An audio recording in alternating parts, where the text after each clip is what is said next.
მუნიციპალური ნარჩენების მოცულობის სწრაფი ზრდა თავსატეხად იქცა მთელი მსოფლიოსათვის და ეს სერიოზულ საფრთხეს უქმნის ადამიანის ჯანმრთელობასა და გარემოს.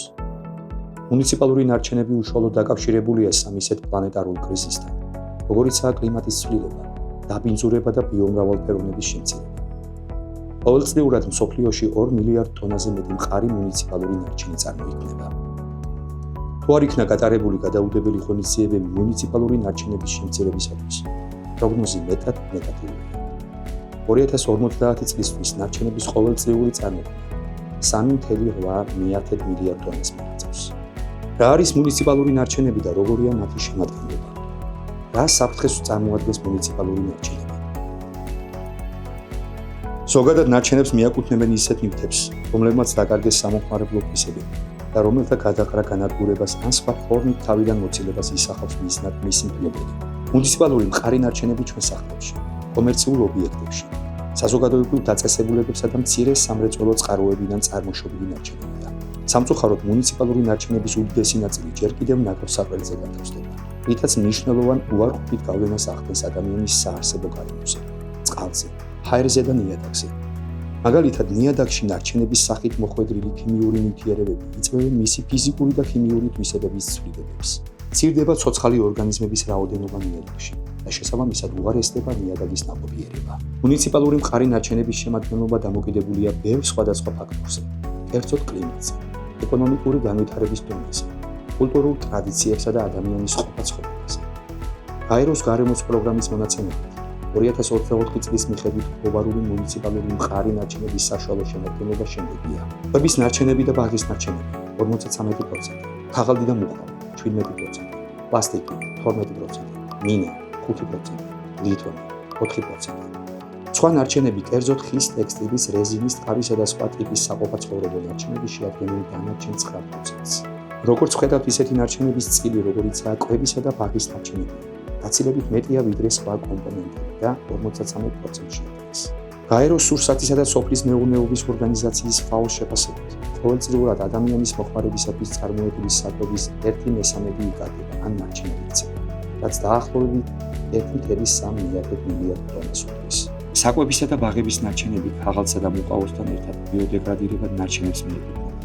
სწორედ ბიოდეგრადირებადი ნარჩენების დაშლის შედეგად ნაგავსაფრელზე წარმოიქმნება ნაგავსაფრელის აირი, რომელიც მეთანით არის მდიდარი. თავად მეთანი კი არის სათბურის აირი, რომლის დათბობის პოტენციალი 20 წლიან პერიოდში CO2-ის დათბობის პოტენციალზე 80-ჯერ მეტია. სწორედ მეთანზე მოდის გლობალური დათბობის საშუალო ტემპერატურის 0.5 გრადუსით ზრდის წილი. მსოფლიო ბუნების ფონდის მონაცემებით საკვების ნარჩენები გლობალური სათბურის აირების ემისიების 10%-ს განაპირობებს. მსოფლიო ბანკის შეფასებით გადაუდებელი ჩარევის გარეშე 2050 წლისთვის გლობალური ნარჩენების ამჟამინდელი დონე 70%-ით გაიზრდება. შესაბამისად გაიზრდება ბიოდეგრადირებადი ნარჩენების რაოდენობაც. ამიტომ აქტუალურია ამ ტიპის ნარჩენების სასარგებლოდ გამოყენება. კერძოდ საკვებისა და ბაღის ნარჩენებისათვის ერთ-ერთი ყველაზე ეფექტიანი და მარტივი მიდგომაა მათი კომპოსტირება. რა არის კომპოსტირება? კომპოსტირებას ხანგრძლივი ისტორია აქვს. 4500 წლის წინათ მესოპოტამიაში კომპოსტირებას სოფლის მეურნეობაში გამოიყენებდნენ. კომპოსტირების ხელოვნებას ფლობდნენ ძველი რომაელები, ეგვიპტელები და ბერძნები. არქეოლოგიური გათხრები ასევე ცხადყოფენ, რომ მაიას ცივილიზაცია 2000 წლის წინათ ასევე გამოიყენებდა კომპოსტირებას. კომპოსტირება არის ორგანული ნარჩენების, როგორიცაა კვების პროდუქტების და ეზოს ნარჩენები, ბუნებრივი დაშლისა და ნუტრიენტებით მდიდარ ნივთიერებად გარდაქმნის პროცესი. კომპოსტირება მიმდინარეობს მაღალ ტემპერატურაზე, 65 გრადუს ცელსიუსზე და ნესტიან გარემოში. დიდი რაოდენობის მიკროორგანიზმების, სოკოებისა და სხვა ცოცხალი ორგანიზმების ცხოველქმედების შედეგად. მათი საქმიანობისა და კვების პროცესში ხდება საკომპოსტო ნედლეულის გადამუშავება ნივთიერებად, როგორიცაა კომპოსტი. ზოგიერთი ექსპერტი კომპოსტს შავ ოქროსაც კი უწოდებს მისი თვისებების გამო. განასხვავებენ კომპოსტირების ისეთ მეთოდებს, როგორიცაა ინდივიდუალური კომპოსტირება, რომელიც როგორც წესი ხორციელდება მცირე რაოდენობით კომპოსტის მისაღებად საოჯახო ან ფერმულ მეურნეობებში.